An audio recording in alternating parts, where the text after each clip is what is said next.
Welcome back to my kitchen, guys. Now, today, that's right, we're making ossobuco. We're gonna be making hole and bone. Exactly. Now, here is everything that you're gonna need to get started. First things first, we're gonna season up those beef shanks. Salt and pepper. This is gonna be a real easy, simple recipe. Chop up your onions, your carrots, your celery, your parsley, zest your lemon, and then you're going to want to zest your orange. I use a blood orange. You can use whatever orange you like. And then we're going to crush up a whole bulb of garlic. There's the parsley chopped. Oh man. All right, now we're going to make a bouquet garni with the rosemary and thyme. Now I am going to get my big old pot on the stove. Let that start to heat up for me, so I can go ahead and add in my evoo. And then once that starts searing up, then we can go ahead and start searing up those beautiful beef shanks. Now here we go. Taking a beef shank, we're going to dip it in that flour right there. And I also did add salt and pepper to my flour as well. Okay. Not a lot of seasonings going on in this recipe. Okay. Now in that little bottle, that little pot I have over there, I have a cup and a half of water getting ready to start simmering. I am making a makeshift veal stock since ossobuco is usually made with veal, but here in America it's hard to get, so I'm using beef shank. So I added in some chicken bouillon, some beef bouillon, and I'm going in with the sazon goya. And I'm using this particular kind because of the saffron. I cannot afford the saffron. If you're rich and you can, go ahead, throw you a pinch in there. Let it go. Okay? We're just going to let that come up to a rubble bubble. Alright? Now I'm going to go ahead and flip over my beef shank. Look how pretty that looks. It's got a nice little sear on it. Not too dark, not too light. I really like it at that color. Now, these beef shanks weren't really as thick as I like to get them. I try to get them at least like 2 inches. So, I can braise them for a long time. You know, enough time to take a nap. Now here, I was thinking about it, but since I just got off work, I said, no, I'm good. I was going to sear up the sides. If you would like to, go ahead and sear up all your sides to all your beef shanks. Okay, now this is not what I am making for Valentine's Day, but this is what I have made for Valentine's Days in the past. Okay, I was just making this for dinner. They were on sale. I said, hey, why not? Let's make some ossobuco. So here I am making the ossobuco. Now we're going to go ahead and start throwing in our veggies. Okay, we're going to throw in our carrots, and then we're going to go in with our celery. And then we are going to go ahead and kick in the onions. Yes, there it is. Now, I used baby carrots, and I just, chopped them up however I chopped them up. I'm not very particular. If you want to cube it, cube it. If you want little moons, make little moons. Alright, then throwing in the rosemary and the thyme, and 2 bay leaves. If your store has fresh bay leaves, mine did not. Use them. It makes a world of difference. But it's okay. If you already have the bay leaf, the dry bay leaf, go ahead and use them. Why not? We're not going to waste them. We're going to go ahead and use them. It's fine. It'll be fine. But if you can get the fresh, go ahead and make you a nice little slit in it. Throw it up in there. Okay? Now we're going to kick in that garlic right there. And then we're going to give it a nice little swirly swirl in the hot pot. Yes, we are. And then we're going to throw in, I'm going to go ahead and throw in some salt and pepper here in a minute so my vegetables can start sweating. Okay, you're going to want to at least let your vegetables start sweating a little bit before you start adding in anything else. Give them a nice good head start. Okay? All right. Now, this is a labor of love, I'm telling you. It's a lot of prep work, but it is well worth it, I'm telling you. See, it's boiling. Kick it off. That's all you got to do. Just let it come up to a boil. Kick it off because we don't want to add cold stock to a hot pot. You know what I mean? So I'm just kicking in a big old spoonful of tomato paste. All right, you're going to work in that tomato paste, and with your vegetables, we're going to kind of waken it up, so to speak. Okay, once if your tomato paste is a little bit hard to work at first, once it starts to heat up in your pot, it'll get a lot easier for you. Okay, now here I'm going in with my salt and pepper. This is a real simple, easy. You don't really have to babysit it. If you have an Instapot, do it in Instapot. If you got a crock pot, you can do it in the crock pot, but I don't like to do it in the crock pot because, for one, the crock pot is not my friend.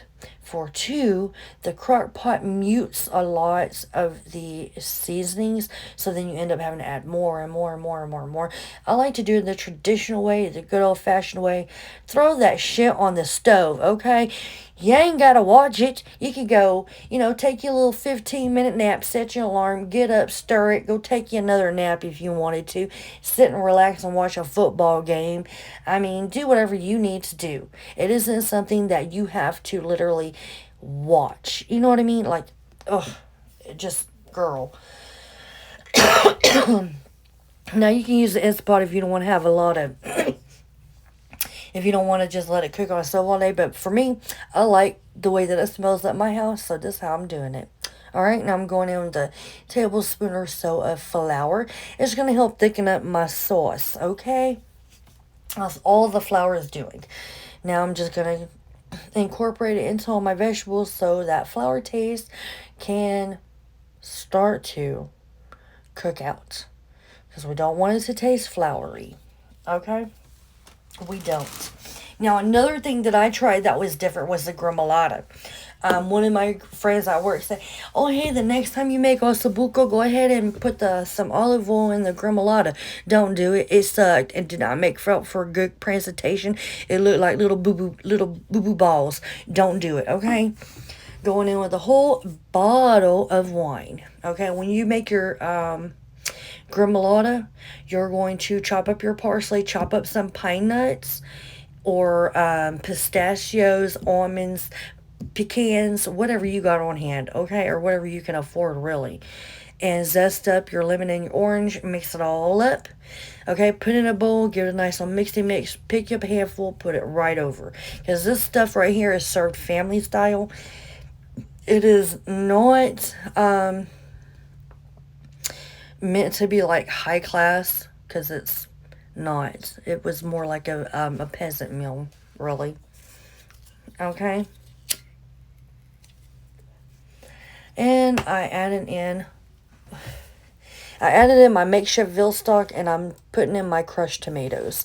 You can use tomato puree. Going in with my blood orange. You can use tomato sauce, whatever you have on hand. I mean, it's not going to affect the outcome at all. Okay, now the reason I'm using blood oranges is because I like blood oranges.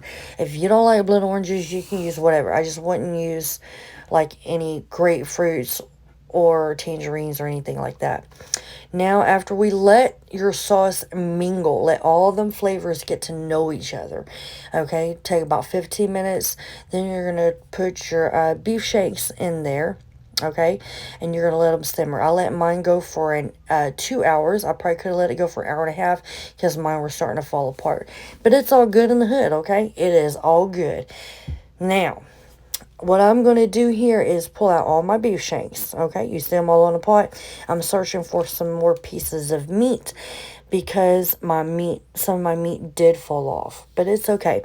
And I'm also searching for like the ties, because when you cook your meat shrinks, so your ties are going to come off. You're going to want to pull those out.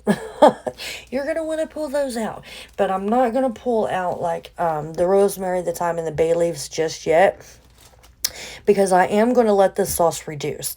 Now, I make a lot of sauce every time that I make osso buco, because for one fact only, is that when the next day comes and whatever beef shanks I have left, I can shred up, add back to my sauce, cook up some bucatini, and we have another meal ready to go. All right?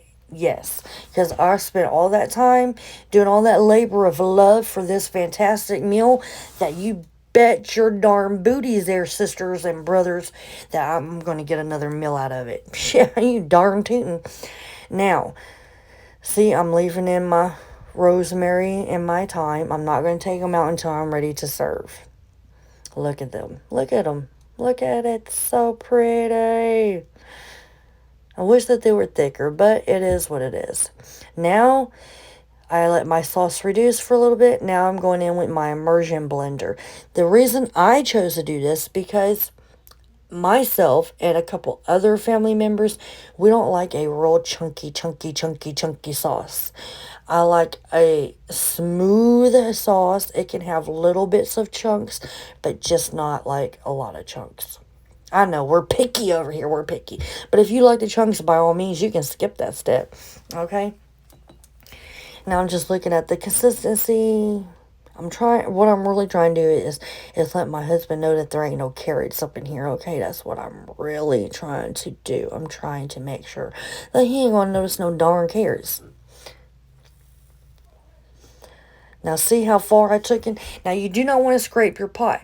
That's why you can see how far I had to take it down. Now I took it down a lot. I like my sauce thick because bam, see that? It holds on all that sauce. It holds on all that sauce. All I did was put my beef shanks back in there, pull them back out, put them back onto the plate. That's all I did. Now I served mine with polenta. You can serve it with arborio rice, mashed potatoes, noodles, whatever floats your fancy. But I served mine over polenta the old traditional way. This is how we like to eat it at my house, so that's how I served it.